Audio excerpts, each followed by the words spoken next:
You guys are always aggressive on the float.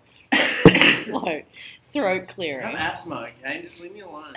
Sport-induced asthma. Yeah. Hey, before we start, Yeah. I legitimately just got this text message 1 minute ago that my house has officially been settled and I now own Brisbane. Yay! Yes. Congrats, how good. That's so exciting. Yeah, crazy. So how long now until you can move in, you get the keys? I've forgotten. I've blacked out that whole process. Well, I don't know if we get the keys now or not because it's occupied. Yeah. But they move out on the 18th. Yeah. So we'll be moving out on the 19th. Yay! Anne's birthday. How exciting! Yeah. I never ever thought I would own my own house. Really? Just because you didn't really care to, or No, I think never it's hard thought if you own that. a business, right? Well, going back to when I was 20 and 21, there was a point, I think it was 3 or 4 weeks where I was homeless. And I was sleeping in my friends' houses. Yeah. I'd be spend a week at this guy's house and then he's like, look, we need to have a chat. Yeah. I thought you were going to move out soon. Yeah. And I'm I only had a little part-time job and didn't have any money. And I was couldn't even afford rent. And, single bedroom apartments are quite expensive. Yeah, they're not cheap. And ever since that, it was very early on, 2001 or 2002, I'm oh man, I'm never going to be able to own a house. Or even a brand new car for that matter. Yeah, that's true. But yes, it just settled. Very So exciting. much excitement. Yes. I know. All the big things happening, eh? I know. I feel like such an adult these days. And I don't know about you guys. You're still young, so you don't count. He owned a house before me. He owned a house before me.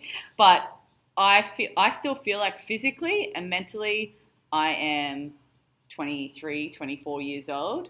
And then someone asks me, well, I'm fitter and stronger and better than I was when I was 23 years old. And then someone goes, how old are you? And I say 31. And I'm I don't believe the number coming out of my mouth. I'm I'm 31 years old and I own my own home.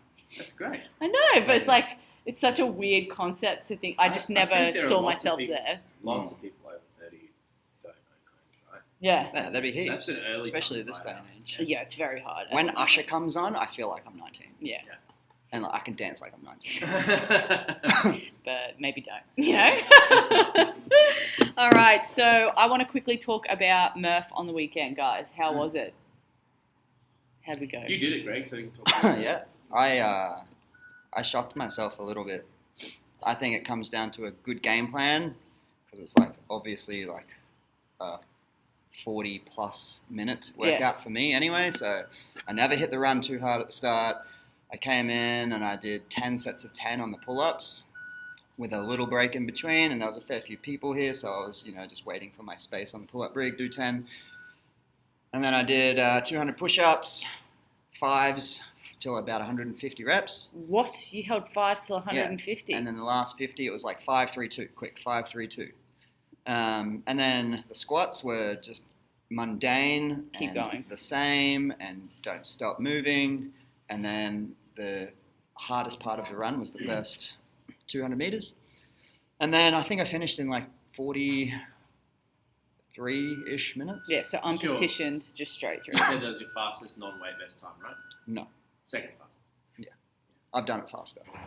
But I was quite chuffed, Oh, well, that's good. having a bit of an average couple of weeks. Yeah.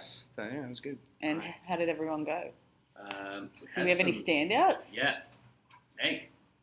Meg Brody. Oh, yeah. So I didn't see her because she was way in front of me. Yeah. Because she was running. So she did it partitioned, and it's her first non-weight vest. Yeah.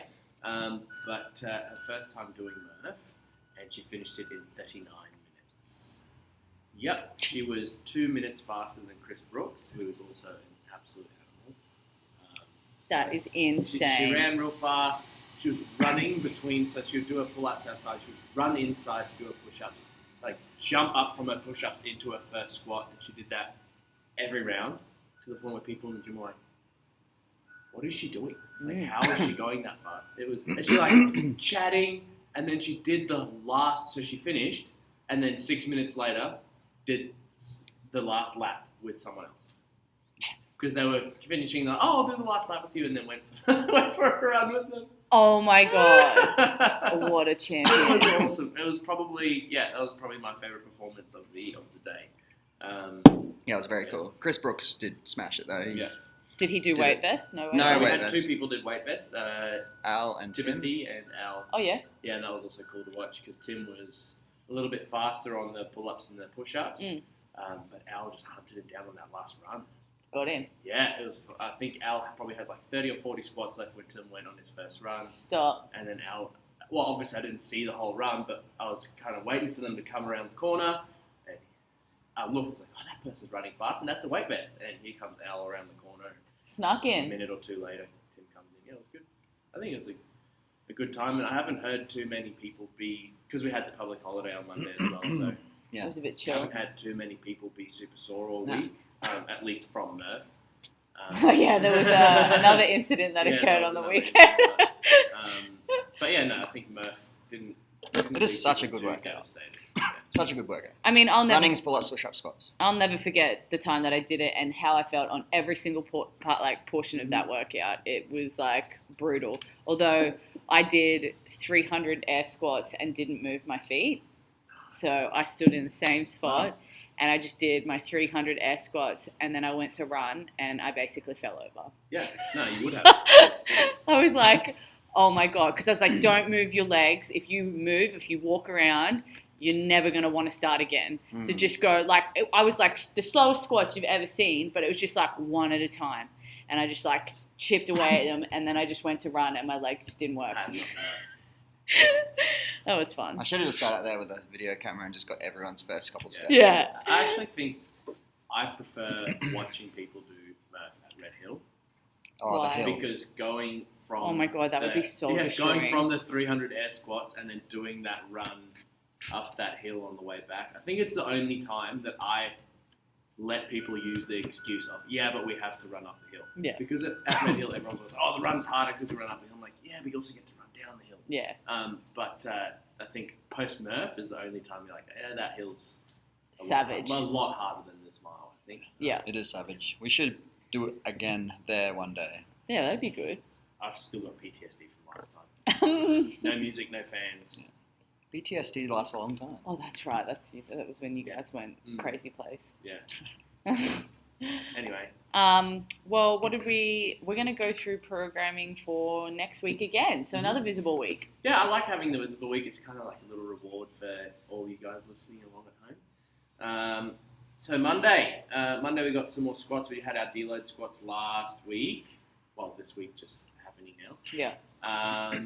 We got back squats, a 5, 3, 2, 2, and then a 1, and it starts at 60%, and the 1's at 95%. Oof. So we got 3 weeks till we test. So just hitting these with some gusto is kind of what we're looking for. You're trying to make that 95% move as fast as you can.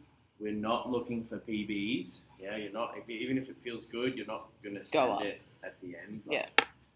We had a couple of people attempt PBs 2 weeks ago when we did 95% squats. It's good to.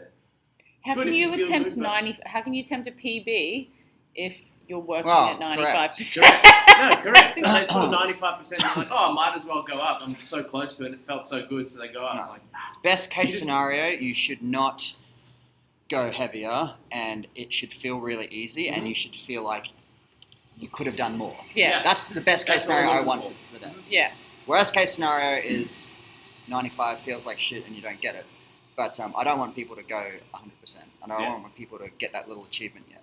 No, It's not. The It's goal not is to time. PB by 10 kilos by the end, not to PB 2 by kilos. 5 now and then PB by 1 then. And Or not PB in another 3 weeks' time. Yeah. It just makes no sense to waste the 3 weeks of hard work we have now. Yeah. That's going to peak you properly for that 1 rep max rather than. That's why programs Yeah, are important. programs is important. The volume's not that much, 5, 3, 2, 2, 1. No, Yeah. it's good. It's a good opportunity to Big jumps. to rest. Yeah. And I think that was the hardest part, is that jump from the double at 80% to the double at 90%. You're just going to have to.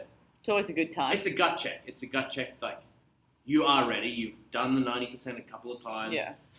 You'll be warm by then. Make sure that you're not just doing your 5, 3, 2. You've done warm-up sets getting up to that. But yeah, like I think if you don't feel ready, do a set at 85%. But I think for most of us, we'll be good enough to do that jump from 80 to 90%. One of the most beneficial things I found with squatting was like not being afraid of those jumps, because when it does come time to test, you don't want to waste all your energy going 50, 55%, 60, 65%, 70. You want to be able to make some of those solid jumps and feel confident in them. Yeah, you don't want to do 25 sets. You want to do 12. Yeah. Or whatever it is. Yeah. You want to save all your energy for the attempts, not for the build up. Yeah. Anyway, after that we got 2 things with that. Yes. Spotting. Yes. Oh, true. yeah. Let's get spotting organised. And 2, keep all the change weights behind the rig and not in front of the rig. See, like people get a bit lazy with that, and they're like leaving like 5s and 2.5s, like where the bar could drop if something does go pear shaped. So just keep on it. And keep clips. Good. Oh yes, Oh my clips. God, Just please. let's keep that habit. It's a good habit to get into. Solidify. And then we have some front squats, just 4 sets of 5 at 65%. Just keeping up with that theme of front squatting twice a week. I personally am feeling the gains, and now that we're squat cleaning, feeling so strong in that front squat position. Yeah. Personally, I haven't felt my back squats feeling great. Like every Monday, my back squats kind of feeling the same every time, but my front squats and my squat clean have felt significantly better over the past couple of weeks. So that's got me pretty excited. And then we finished with some supersets, a tricep push down, and some plate gun walks. It's probably one of my favorite exercises. Plate gun walk. Hold the plate with your arms at 90 degrees and just walk 10 meters. Oh, yeah, okay. Yeah, like a bicep. Contraction. Bicep contraction. Yeah. Yeah. Pretty cool stuff. Yeah. Yeah. Pew. That's it. Tuesday.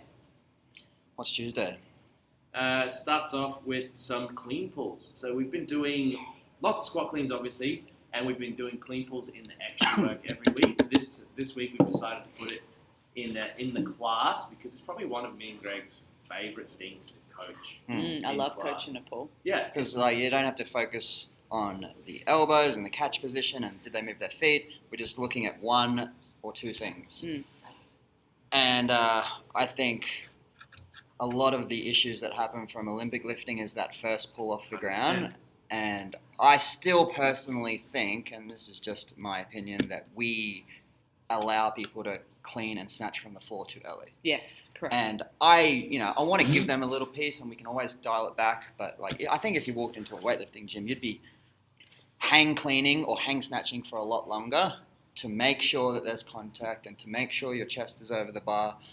So at least with the clean pull, we can just treat it like, let's get them shoulders set. Be patient until you get to above your knees, and then just give me a violent shrug. Keep it simple. Don't overthink it. Yeah, it's funny. We like a lot of people with weightlifting.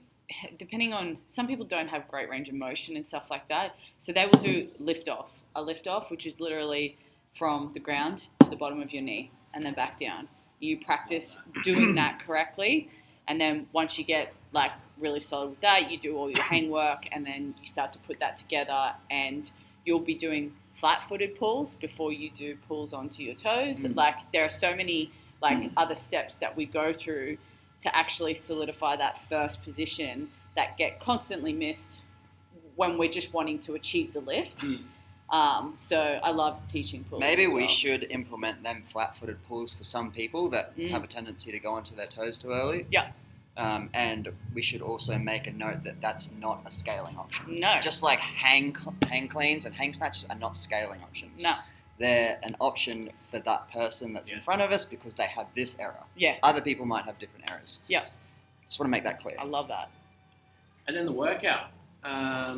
We have full time, 50 cal buy-in, followed by 5 rounds of 6 hang power cleans. RX is going to be 80 kilos and 55 kilos. 12 burpees to a target, so 5 rounds of the hang power cleans and the burpees, and then you have a buyout of another 50 cal at the end. I saw the girls test this one. Yeah. Did they do 50 cals? They did 50 They cals. I decided everyone's doing 50 cals. Don't care. Yeah. I think the only time I feel like girls really need to scale the cals is if you're doing multiple rounds of that 15 kind of rep range, and the whole point is to be fast on that bit. Where here the goal is like the buy-in, buyout. Buy-in is to get you a little tired for the middle bit, and then that buyout is like sell your soul, and you can do that with 50 kettlebells regardless. So, Yeah. Yeah. Yeah, It's that not a must be benchmark sick. workout. The goal is to stay uncomfortable Yeah. for a long time. Yeah. Yeah. So And I think goal was achieved. Or how Yeah. did you feel? yes, I was uncomfortable. Yeah. For I a was long fairly time. uncomfortable. I think it would be interesting to see the influence that the machine that people pick. So we biked on both sides of the workout, and the whole workout for me was like legs. So the received position in the hang power clean, jumping from the burpee to touch my target, the whole time. Because you started on a bike? I think it is because I started on the bike. I'd love to see if I had done it on the ski, for example, whether it would have been my grip and Something else. my triceps in the push up. Well, there's a challenge for everyone. Yeah. Try something different. Don't just use the bike. Yeah. The burpees to a target is something that is very challenging. Super. So Easy different to to a underestimate. normal burpee. Yeah. It's almost as tiring as a burpee box jump, I think. Yeah, I would nearly rather do a burpee box jump Yeah. because I don't have to stand up. And on the Yeah. looking up Yeah. and jumping and physically trying to touch something Yeah. was just mentally draining, and It there just was takes that more much steps more out of you. involved, and it was just 20% harder. Yeah, because Yeah. if you don't get it like the perfect position and you land it every single time, there's always a variation, and then you're like, and like you're reaching for it. It's annoying. I don't Yeah. feel like I rested too much in this workout, but there were way too many steps in my burpees that didn't need to be there, Yeah. and I ended up being about a minute slower than Joel, just by, I think, my burpee speed and just like overcomplicating the burpee to a target. Jump in, step, step, jump, touch, step, step, jump back, and it just needs to be simpler. It's a sick workout. Yeah, I really enjoyed it. I think it was a really good challenge. It was probably the first workout in a while where I've gotten halfway through and been like, I don't want to finish. This is hard. Yeah, this sucks. I did it with Joel, and we had 3 people watching us after they finished their workout, just sitting around us in like a little circle, and it was just kind of like Gotta finish if now. I stop now, these people are going to call me a pussy, so Yeah. I better not stop. And it was just an interesting little different challenge to use. Anyway, Cool. good. Wednesday. Wednesday is a good one, so we're looking at the really awesome, famous 21, 18, 15, 12, 9, 6, 3. What are you after, Jimmy? I might be able to help you. Oh, black one up there? Yeah. 21, Jimmy, welcome to the podcast. Yeah. 21, Wave. 21, 18, 15, 12, 9, 6, 3. We're going to do strict handstand push-up, No. strict pull-up every time. So 21, 18, 15, 12, 9, 6, 3 strict pull-ups. The 21, the 18, and the 15 after the strict pull-ups will be handstand walking in meters. Oof. And then the 12, 9, 6, 3 will be wall walks. Oh. So Yeah. this, Oh my God. this stems from a workout that I used to do all the time back in like 2014 and 15. It was that rep scheme. It was nose to floor handstand push-ups, wall facing. So you had to face the wall and do nose to wall, which means there was no bouncing onto the head. It was super controlled, nose to wall, press back up, and L-sit pull-ups. And so obviously you're not going to be doing them kipping, and it's intended to be strength work. So we're aiming for like a 30-minute cutoff on today, and if you don't finish it, that's fine. You're probably going to get more than enough workout doing 30 minutes worth of work. But this goal for today is about getting strong and keeping your positions, obviously, on the handstand walks and wall walks while under a little bit of fatigue. Yeah, I think that the biggest thing I'd like to talk about is just keeping your processes on those wall walks. So that was the thing that I found the biggest thing was like that set of 12 wall walks, that's a lot of reps. And just if you find yourself a little bit of a rhythm and knowing like, oh, it takes me 5 steps to get in and 3 steps to get out every single time, and just concentrating on that. And then every time you're at the bottom, just mark the floor. Try not to think about, oh, I've still got 9 reps left. Just like mark the floor and go 1, 2, 3, 4, 5 in, 1, 2, 3 out. And that's your process every rep, and eventually you'll work your way through the 12 reps. Yeah. And remembering open standard, both feet on the wall before you can move your hands. Yeah, just try and stick to the standard. Like, we're obviously not going to go and measure the lines for everyone for a class workout, but just remember the standard. You were X distance from the wall at the top and X distance away from the wall at the bottom. Just try and keep yourself honest. Just like if you would miss a wall ball, you would Redo it. Right? Yeah, definitely. Yeah, totally. That's an evil laugh. I think it was a very interesting workout because we've done it heaps before with just the strict handstand push-ups and the strict pull-ups. Lots of times we've done that. Yeah. It's just a good little variation of still being super shouldery. Yeah. But mainly, like the first half of the workout, personally, it was all strict pull-ups. Yeah. And then the second half, when you swapped to wall walks, the strict pull-ups became like a relief. Yeah.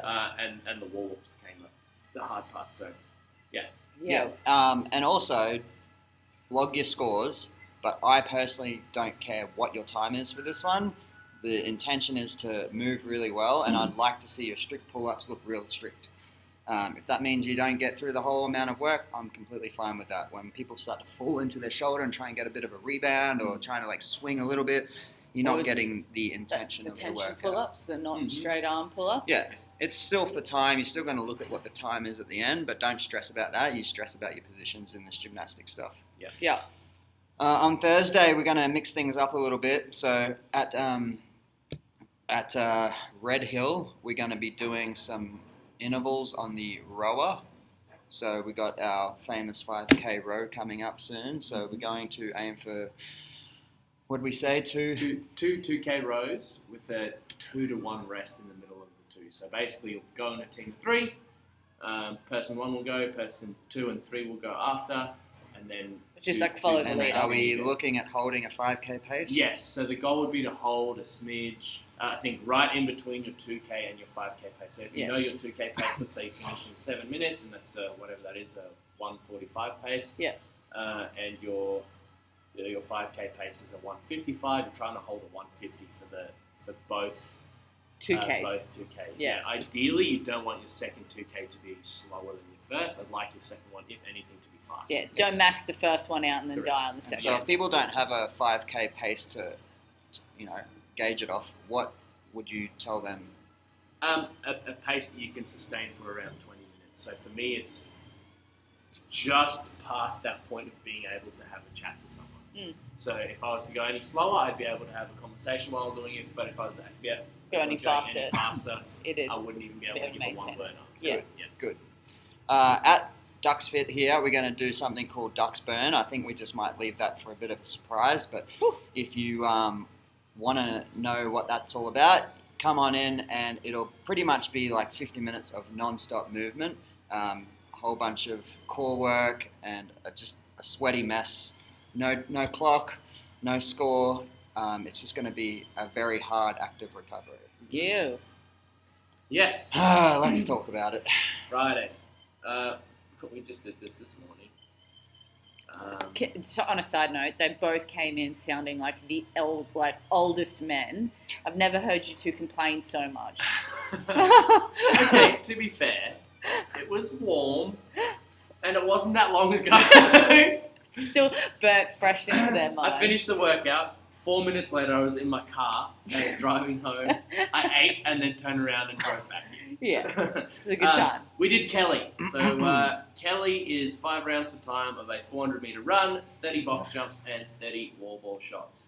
We have been doing all 3 of these movements every week for the last 5 or 6 weeks. And this is the penultimate testing of have you improved those 3. So your running paces, your box jumps, as well as your wall ball shots. Hopefully these, it's not that big a chunk of work that it's going to kill you every time, but it's enough. Yeah, it's enough. Do you know the story of the workout, Kelly? No. Tell us. So Glassman was coaching, and after the workout, so it was on a Tuesday. Tuesday night, they were talking after the last class with the class while they were stretching, and they're talking about what their least favourite movements is and how ridiculous it is that people cherry pick. And then this one girl piped up and she was like, "There's only one workout I would ever cherry pick for. And if that was running, box jumps, and wall balls. If that ever came up, I'm not coming the next day." And unbeknownst to her, it came up the very next day. What a coincidence! The very next day, Gregg Glassman programmed a workout that he didn't show anyone beforehand. So he wrote it up on the whiteboard, didn't post it anywhere. Yeah.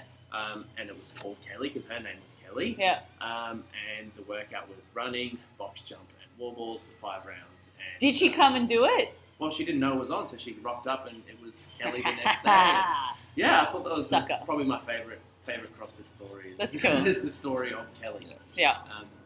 But yeah, I don't have a lot to say about this. It hurt me to my very soul. Yeah. It's just one of those workouts where it's like you said, if it were 3 rounds, you'd be okay. But it's those extra 2 rounds that really test you and kind of push you to that dark place. Like, you don't want to scare people off, but it's a hard workout, and it never gets better. Like, I got 1 minute and 40 seconds faster this time, and I wanted to stop halfway through. And it hurts equally as much as the first time you did Gregg went a little slower than last time he did, and he said, "Oh, that didn't feel any better going slower than last time." Yeah. So,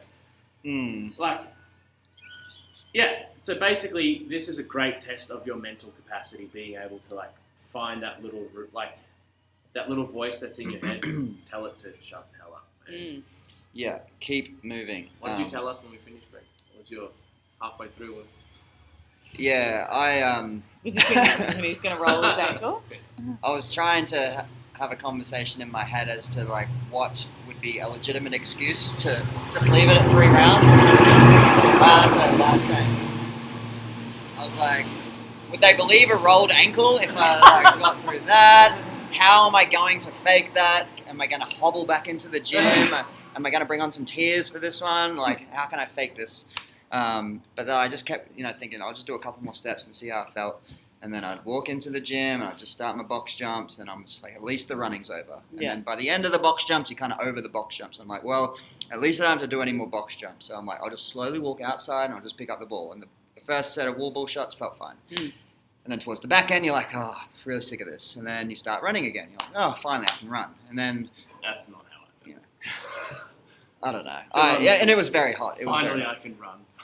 Yeah, I mean, I got here at 1:30 and it was 30 degrees in my car, so...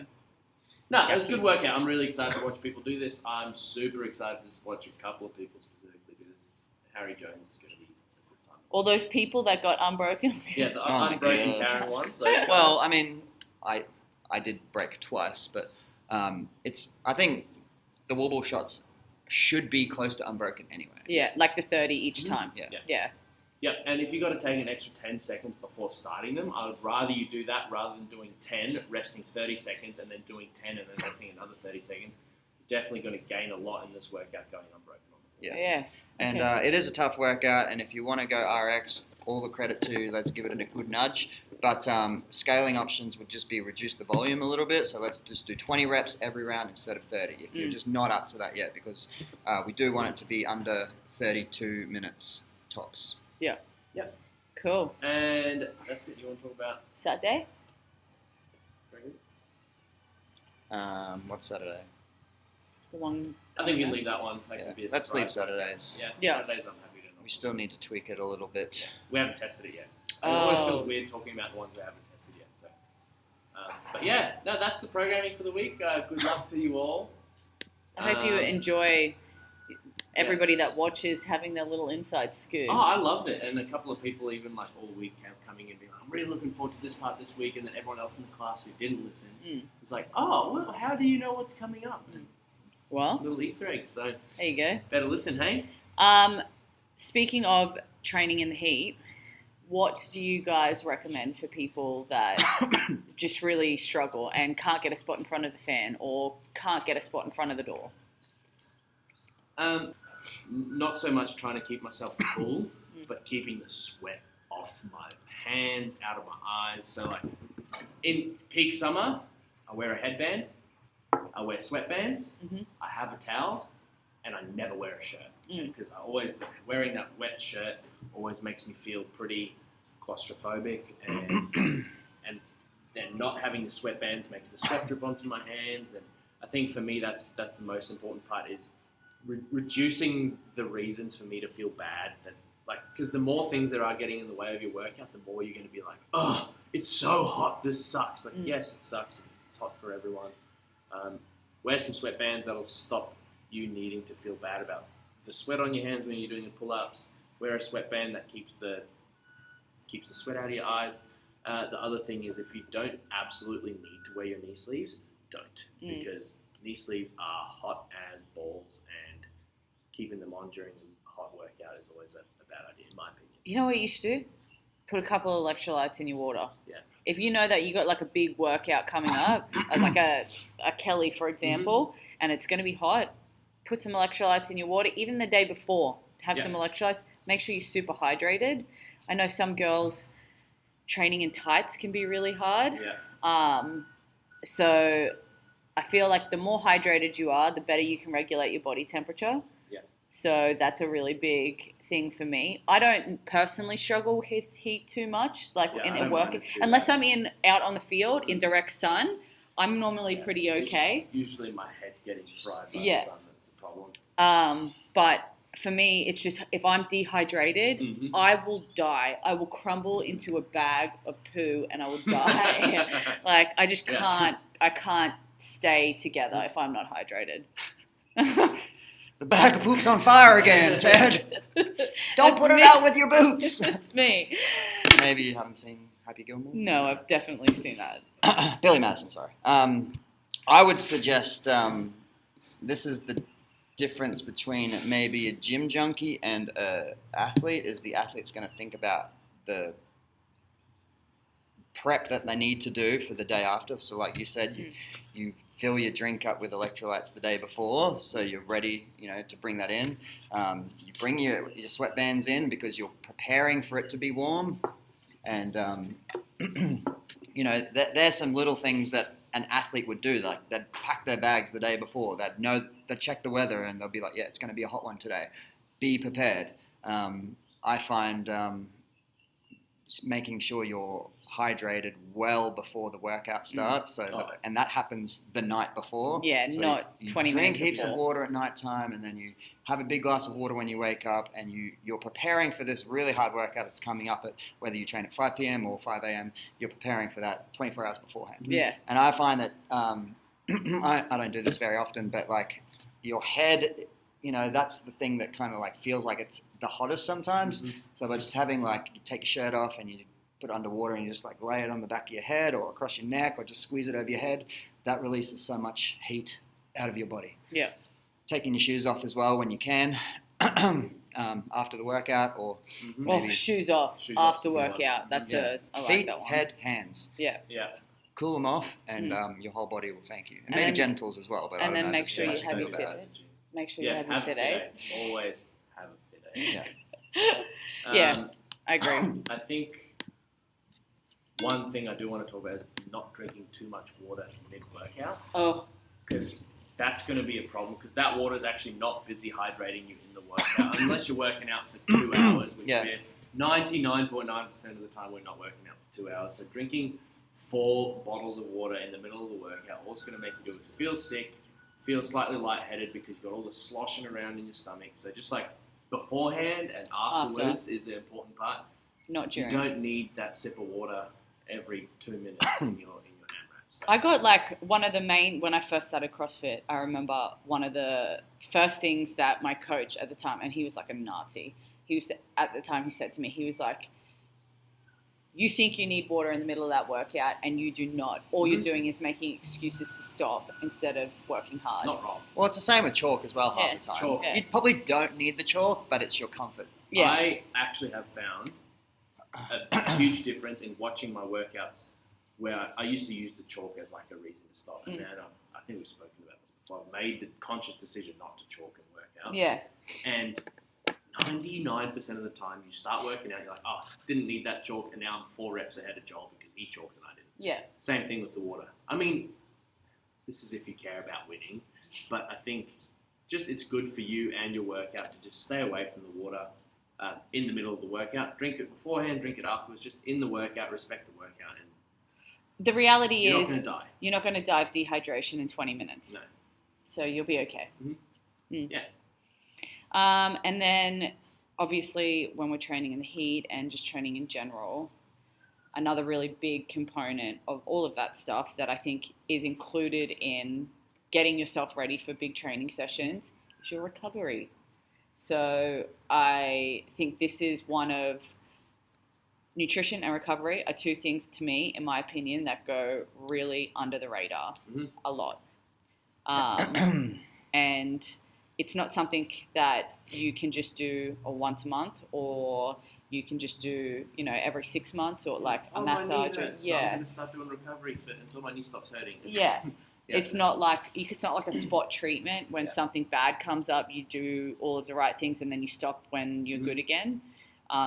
It's the best athletes I've found know how to recover as well. And knowing what to recover. I mean, obviously, if you've got extreme DOMs, you're like, well, I've got to target that area.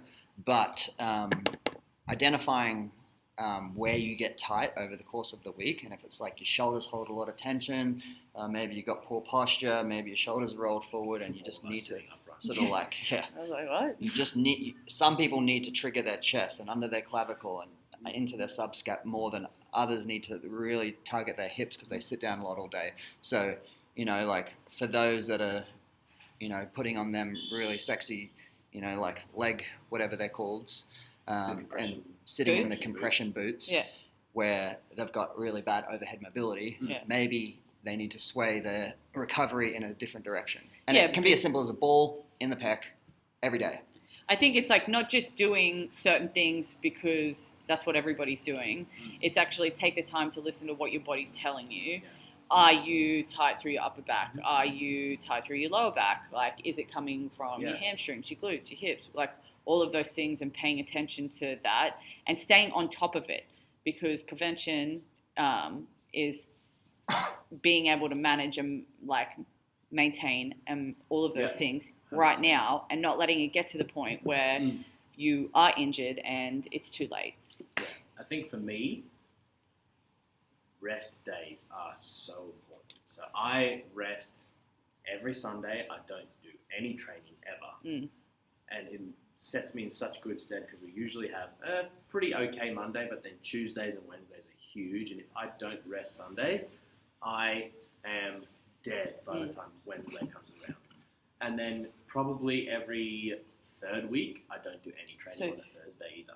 Just to clarify, a rest day for you is you don't set foot in the gym. I do not do any exercise whatsoever. I don't go for a run. That's a full rest day. Yeah, I don't go for a run. I at most will go for a walk with the dogs or something. Yeah, like I will not even think about the gym, and I will eat lots of food. Yeah.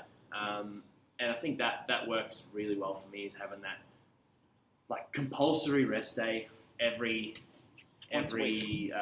Sunday, and then Thursdays are rest days as well in terms of I don't do any load bearing whatsoever. So if I train, it's an active recovery session.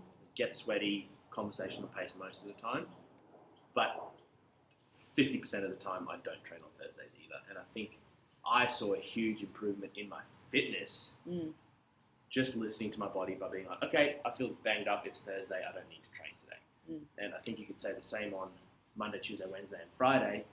Lots of people coming in for double sessions, Yeah. You do not have to do that double session. That double session is not going to make you better if you are feeling banged up, because all you're doing on that second session is putting yourself off.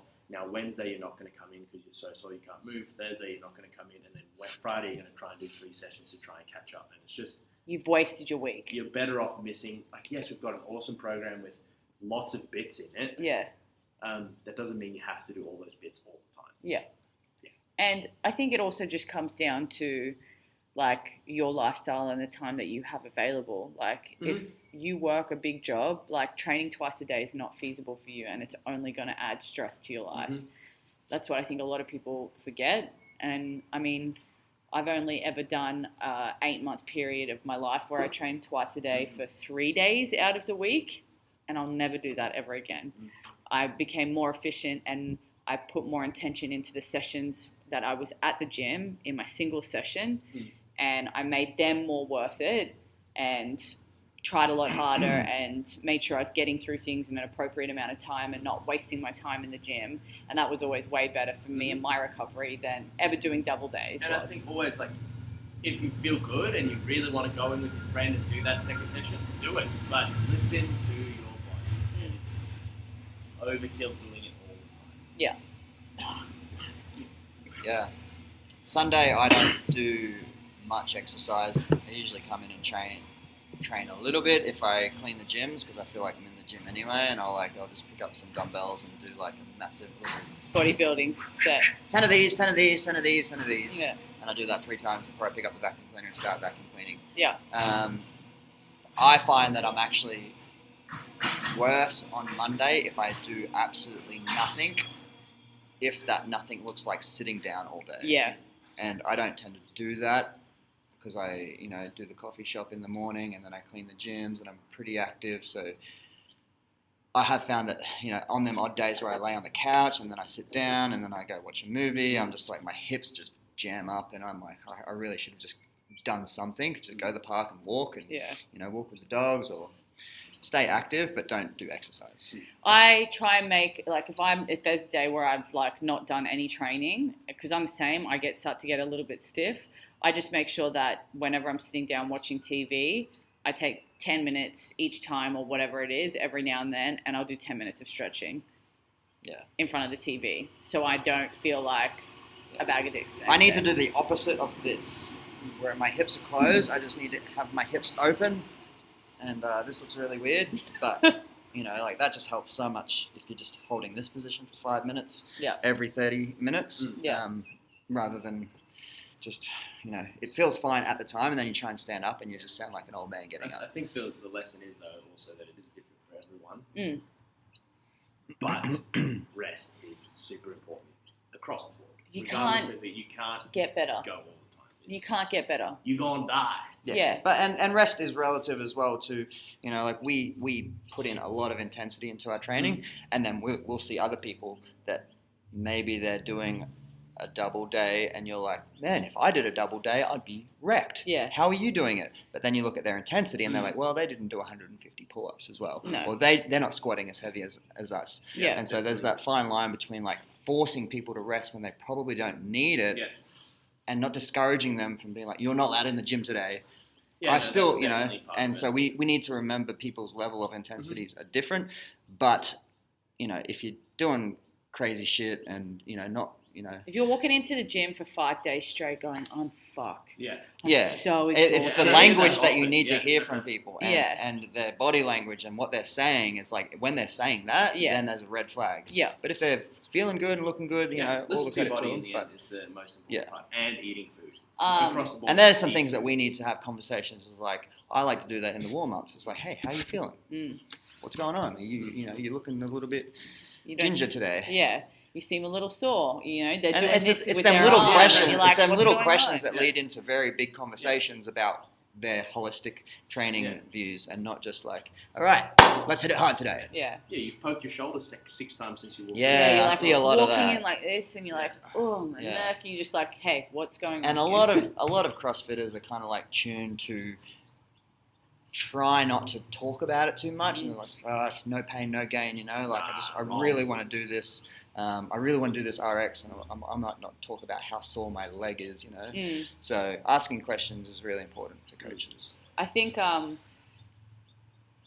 in all of that, one of the main things that is a big takeaway as well is it's like recovery doesn't come down to laying in the boots and getting massage every week and, seeing your chiro every week. While those things are those do help. Important and they are beneficial in the long run for your training, if you can, in the short run, listen to your body and manage all of those things, you can postpone or delay the need for all of that other stuff substantially. Yeah. And all of those things that we just spoke about, they're all free.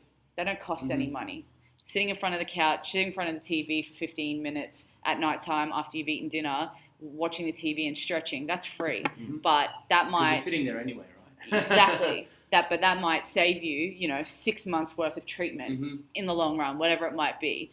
So I think that's another thing. And do you think eating healthy on your days off or getting the right nutrition is going to aid with your recovery, soreness? I cannot emphasize this enough. And this is such a industry standard that has been created.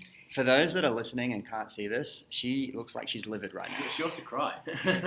You know why? Because of the amount of women and men as well that have come up to me and they're like, yeah, like I just feel like shit all the time. I sleep really badly. My training feels like it's like really, really hard at the moment. I want to lose a couple of kilos. And I'm like, okay, how much are you eating? And basically you have a baseline of what you should eat. And everybody's different depending on your age, your height, your activity level, all of those things. You have a baseline requirement of caloric intake for your body to maintain and survive itself. Like if you were to lay in a coma all day and do nothing, you're just breathing to stay alive. You have a baseline caloric intake that you need to just make sure nothing changes. I would say 98% of people eat about 50% below that line. So, but shit food because it fills them up, or combination of both. I think people think that healthy food has to be really complicated, and it doesn't. It's actually the polar opposite. Healthy is normally the most simple option that you can think of. It can sometimes feel boring, and that's where we get carried away with these coconut slash treat things, and you lose sight of the fact that you've put half a jar of coconut oil in that, and that's like 1,700 calories, and you're eating 4 pieces of it a day. And we're not managing that. But the main thing is that we have a baseline of what we need to eat. 50% of people are eating below that, and most don't even know what that is and what that looks like. And then the problem on top of that is when you're eating below that, your metabolism suffers, and then you go and Saturday, Sunday, you have 17 beers, 4 burgers, 8 packets of chips. And so your week you're under eating, and then during the weekend you're overeating by so much because your body's begging for some nutrition. It's trying to recover. And that's why people struggle to lose weight. But also what ends up happening, Not right? always, but most times. Everyone's like, but you've got to be in a deficit to lose weight. Correct. You do need to be in a deficit to lose weight. But if you've been eating at a deficit so severely under your BMR, which is your basal metabolic rate, for longer than, I want to say, 4 weeks, your metabolism starts to suffer, and then all of a sudden, 1,600 calories becomes your basal metabolic rate. So you stop losing weight, you stop getting improvements in your training and your sleep, because now this is how your body regulates itself, and it used to be 2,400 calories, right? So you've put yourself in such a severe deficit that now, if I needed you to lose weight, I've got to put you at 1,200 calories. And you may as well kill yourself because no one wants to eat 1,200 calories a day. 99% of people, especially women, should be eating over 2,000 calories. And when I tell them that, they look at me and go, what? I've never eaten that much in my life. And that is terrifying, because then on top of your BMR, right, that's what you maintain being in a coma. On top of that, you then exercise, you breathe, you walk, you live. So all of a sudden, you're here, you're feeding yourself 1,600 calories, and then you spend all day doing stuff, and you drop it so far down that you're burning double that 1,600 calories. You may as well not eat. I mean, correct. The damage that does long term, specifically for women, is hormonal issues. You have sleeping issues. Men, your testosterone levels will drop. These are all things that are affected by your nutrition and not taking it seriously. I'm not saying you have to sit there and track every calorie and like be super strict and not enjoy yourself. That's not true. I eat ice cream every night. I eat ice cream every night. So it's about finding balance and actually what specifically works for you. But if you don't do those things in the long run, everything else outside of that will suffer. So do you think that people aren't eating enough because they're eating the wrong foods that fill them up in a different way? Like, are they eating too dense foods or processed foods? I think kind of like people go for what's easy. So they'll grab like my Muscle Chef meal. While it is an awesome alternative, if you're eating 4 of them a day, the quality of that food, it's a frozen meal. It's got preservatives in it. It's designed to be something... the cheapest oils, the cheapest food they can find. And nutrient value, when it comes to your body and how it absorbs things, is like king. So You'd rather not change how much you're eating, but change what you're eating. yes. Yeah. Yeah. So if you can start by eating more vegetables, eating more like high grade meats and stuff like that, not hot chickens from Coles. I did that on Friday and got food poisoning. Oh no. Yeah. And like actually spending time like cooking your food, being part of that like knowing exactly what you're eating instead of just being like, I'm just going to get this packet of something. You have no idea what's in that. You don't know what they've put in it. Often crammed with sodium to make it taste good. Shitty versions of oils or butters or whatever it is to make it more satiating for you. And it's just never the solution. I would put a challenge out to say that it would be hard to be overweight if you cooked everything. Yes. And I'm like, all right, you're allowed to have dessert, you're allowed to have ice cream, you're allowed to have but you have to make brownies, but you have to make it. And then Mm-hmm. they see the process, but you have to make everything else as well. So you have to make your own breakfast and your own lunch and your own dinner That's from real really, vegetables, really, from something really that comes good out of the to say. floor. Yeah. And it's very, very easy to get the processed stuff now and the packaged stuff, but Just shop on you the can't outside. get overweight if you cook everything that you put in your mouth. Do you know what it also does? You go, holy fuck, I didn't realize there was that much butter in this. Yeah. Yeah. You go, holy shit, I didn't realize that, I was eating this much pasta or whatever it is. It makes you very aware of the things that you're putting For into me, your it was body. the sauces, like the mayo that I put on my bread, or the extra barbecue sauce that I squirt on top of the pasta that I'm eating. Whatever I it found is. there was a lot of sodium and stuff that because we're doing the MyFitnessPal. MyFitnessPal, and I'm like, why is my sodium off the charts? Like, I thought I'm eating really good foods. Is there any like little tips that you guys can give in the form of like how you can make this process easier? So like, let's just say it's like a quick little breakfast or a quick little lunch or a quick little dinner that you can make yourself, or any tips in the kitchen that just, stop you from just getting Uber Eats. For me, I just thought like having air fryer, it's been like the best thing I've ever bought because I air fry everything, and my broccoli now tastes like chips. Yum. It is so good. Yeah. I don't have an air fryer, but I really want one because I've heard nothing but I great bought a things. $60 one from Aldi, and it's great. You just put anything in it, And it just is great. and we don't have an oven even, so it's just like everyone's just like, oh, just oven all your vegetables and stuff. And I'm like, well, I don't have 4 hours to do that. Yeah. And an air fryer is just like the best thing Yeah, that we've ever used. Yeah. Listen, I have like, my biggest meal is always my dinner. And we always put a lot of effort into our dinners. So we always have like really good salads, and we have a whole bunch of different stuff, or we'll cook a bunch of like, and it's when we have the most time to make that stuff. What type of salad dressings are you using? We don't really use a lot of salad. If we do, it's usually all I use. balsamic vinegar, a bit of honey, a bit of mustard, not American mustard, not the hot one, Dijon mustard, a bit of Dijon mustard, a bit of honey, a bit of balsamic vinegar, and a bit of olive oil. Shake it up, like just in a little container like this. You only need, and it'll cover the whole salad. And that tiny little amount is like, I don't know, like 150 calories. But if I got a bottle and I just went all over, like this, yeah. That's 300 calories It's in like salad putting dressing. cheese on broccoli. Yeah. I think for me, it's keeping the meals during the day as easy as possible. Yeah, for simple. me, that's like I've got my little microwave rice, I've got my can of tuna, and that's what I eat every day at X time. 8:30. Yeah. 8:30 every day. I eat my rice and tuna, because if I don't eat that, I'm going to wait till 1 o'clock to eat my first meal.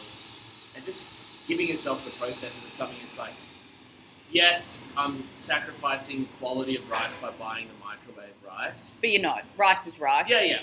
Obviously, whatever. It's got some preservatives in it, which you won't get in Cooked your own rice. But that's a Rice very is rice, small but part. just taking making it as easy as possible, giving yourself as few possible escape routes as possible. Yeah. Like, it's tasty, it's easy to make, and it takes me 1 minute to eat. Yeah.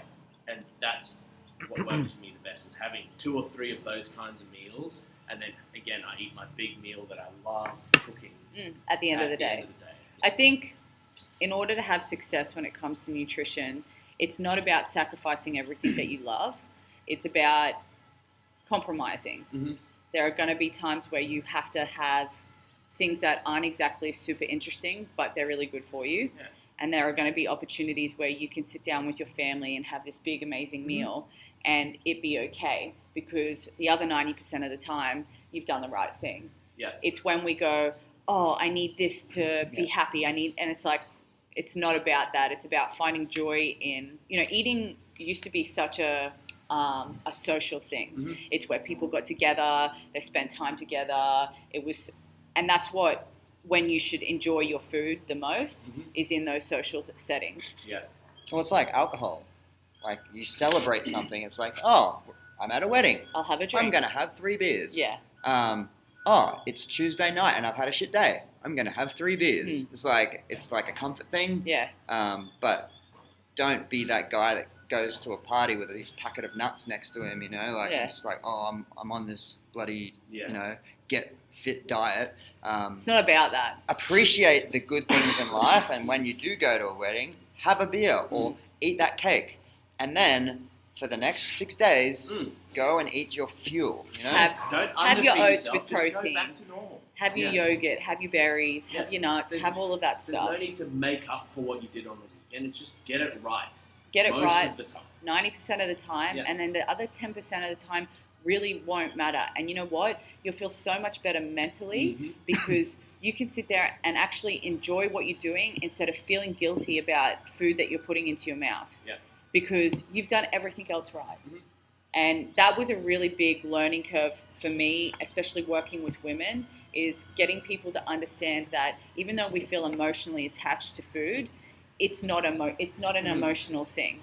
And you have to find the joy in it when you get to have those celebrations or when it's an important thing or spending time with people that you love. But other time, it's fuel. But if you're training and you want to look a certain way or you want to have a certain body composition, everything outside of those really special moments should be aiming you towards that goal. Yep. And there are still points along the way where you can enjoy yourself and make compromises, but ultimately 90% of the time you should just be kind of working towards that place. You have a choice. Yeah. Every single time. Yeah. And it's like you walk into the gym, you can make a choice. You can make the choice to have a shit day and, quit halfway through, Kelly, or you can make a choice to just keep grinding. And every time it's time to eat, hopefully you've prepared something earlier and you're not making a bad choice when you're hungry. Yeah. But make the right decision before something goes into your mouth. I always try to not make food when I'm hungry. Yeah. And make food before portion you're hungry. sizes, man. Holy shit. Yeah.